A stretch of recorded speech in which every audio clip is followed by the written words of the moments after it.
There's always a risk when going for something new instead of sticking to a tried and tested one. While there's nothing wrong with sticking to what you already tried and tested, there is nothing inherently wrong with trying a new device as your main daily driver. A case in point is the Infinix Note 30 VIP launched a few months ago. I have to admit that I was skeptical about Infinix when it comes to long-term capability, since I had this impression that they're only in it for the market share. But now, I'm starting to think differently, at least for the Note 30 VIP. Yes, there's the question of software support from Infinix, since they are relatively new, but as far as the overall use of this phone, it's just as good as any other phone in its segment. But I have to admit again that I had trouble pinpointing who this phone was really for. It's not a gaming phone, but it has gaming features. It's not a camera phone, but it has decent main and selfie cameras.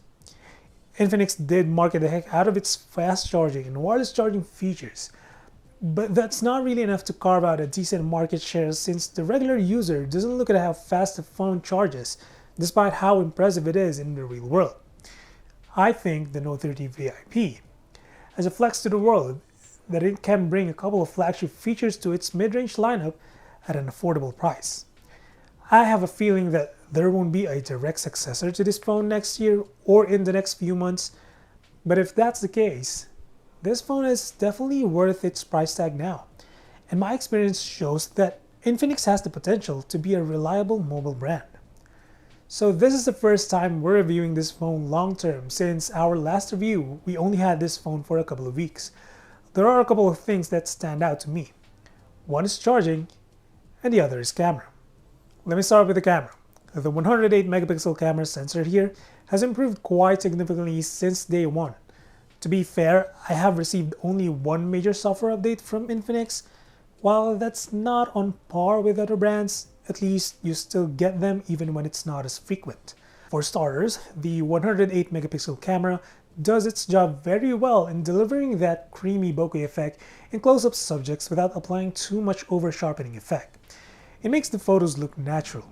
And the ability of the camera to focus on the subject is really impressive. I mean, 98% of the time, the photos I take are in focus, and I hardly take another shot just to make sure that I got my subject right. Indoors, when limited lighting is present, I can see the processing of Infinix leaning towards that natural look. It's almost as if I'm looking at iPhone-like processing. I'm not saying it's as good as iPhone photos, but if you like the way iPhone photos look, well, you kind of get that here. However, extreme low light scenarios aren't as good as other brands, so make sure there's decent lighting to get usable photos at night. There is no ultra-wide camera here, but honestly, the main sensors on smartphones are so wide nowadays that I almost never have to use ultra-wide unless I'm shooting landscape scenery. I also like the way the 32 megapixel selfie camera handles selfies. Although they can appear soft and lacking dynamic range, I find the overall quality decent thanks to the natural image renditions. As for videos, I shoot in 4K all the time to make the best out of the quality. While the stabilization isn't great on 4K, I think if you pair this phone with a gimbal or apply some stabilization in post-production, you can definitely get away with some great looking videos. If you can pair this phone with a gimbal, you can definitely use this phone as a vlogging tool. I still don't think the Note 30 VIP has one of the best cameras in its price range, but it's definitely enough and definitely usable.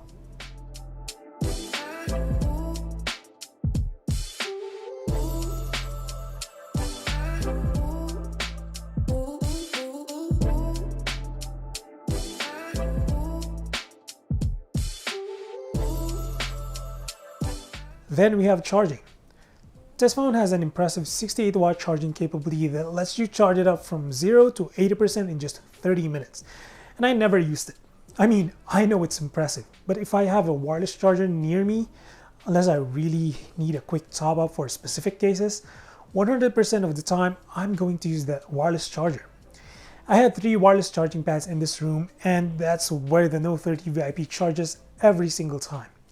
Yes, it's not fast or quick, but the Note 30 VIP has great battery life that by the time I'm done using the phone and have to do something else, once I pick it up again, the phone is already between 90 to 100%.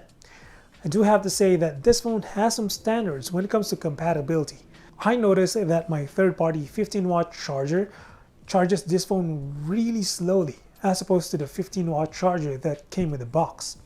I do wish Infinix came out with a 50-watt wireless charger that supports this phone because that would be really nice. But until now, no accessories compatible with this phone, so I guess that 50-watt wireless charging is nothing but a useless feature at this point. Some of you want to see my battery stats from AccuBattery. Here's a screenshot of my average use with this phone. So on average, I hit almost 8 hours of screen time, while the combined passive and active use makes this phone run for almost 2 days without needing a single charge.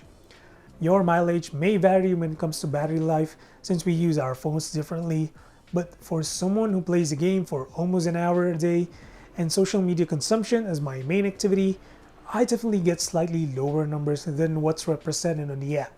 On the software side, this is where Infinix lags a bit behind the competition. I've hated their software from the past, but I can see that they're trying to be competitive. They have updated their UI for the past 2 years, although the overall experience is not as intuitive as other brands. I can see the potential from them. So far, I've only received one major software update since the launch of this phone. But before receiving that update, I was experiencing consistent crashing, freezing, and lagging that required a restart to fix this issue. The way I experienced these issues, it was almost to the point that you would have to buy a new phone because it was unusable. But not until I installed a third-party launcher that fixed my issue. Apparently, XOS was causing these random crashes and freezes, and changing the launcher was not a big deal to me since XOS needs to do a better job in customization anyway. I mean, a simple dragging an icon to the home screen is a 3-step job. So here, you have to long press and send the icon to the desktop. Then, you need to long press and hold the icon to where you want it to go. This isn't ancient Android times, so what the heck, Infinix? But fortunately, Infinix did send out an update as I mentioned. I'm back using XOS Launcher, and so far the issues I had have been fixed. But there are a few things I've noticed outside the launcher. I usually use Google when switching between Android devices, and for some reason it takes some time for Google to recognize this phone. Given it says a lot of Android phones, it was weird to see that here. Also, if you're one of the people who use RAM extension to fake boost your RAM capacity, heads up because of that feature made this phone choppy when scrolling. I don't know why, but I tried everything to rid of the choppy scrolling on YouTube and other social apps, but for some reason disabling the RAM extension or MemFusion for this phone fixed it for me.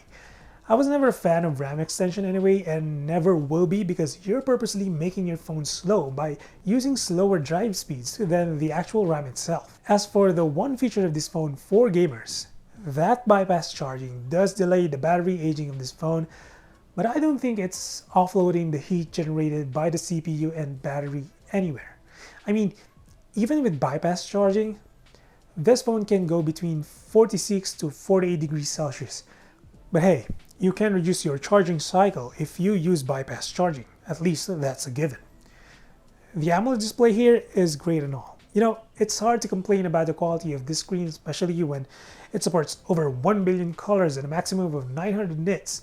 But I will say this, there is no HDR support from Netflix, but there is HDR support from YouTube. What's interesting is that the brightness level of the display doesn't change when playing back HDR videos on YouTube, which makes me think that the advertised 900 nits peak brightness is not only available when HDR content is present, but also when you're just using this phone in anything. So that's awesome. But I do have some weird touch display issues from time to time. For some reason, it would take several attempts for the screen to recognize a touch. So far, I've noticed this when playing games or when watching videos, sometimes even on Facebook, but the Facebook app can be buggy at times, so I guess take it with a grain of salt. But durability-wise, the phone's plastic build remains free of scratches and dings so far. I am a bit bothered by the glossy finish of the frame.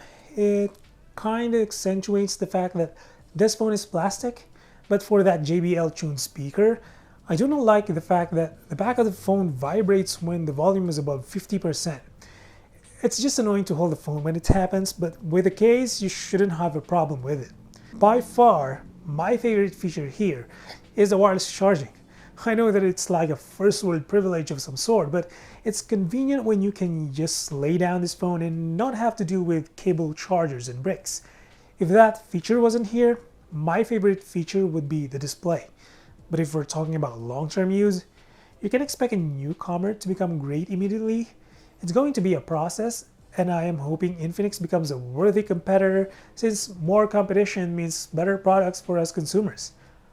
I do recommend this phone simply because it offers features that are not typically found in this price range, and its overall camera and software performance are good enough for the average consumer.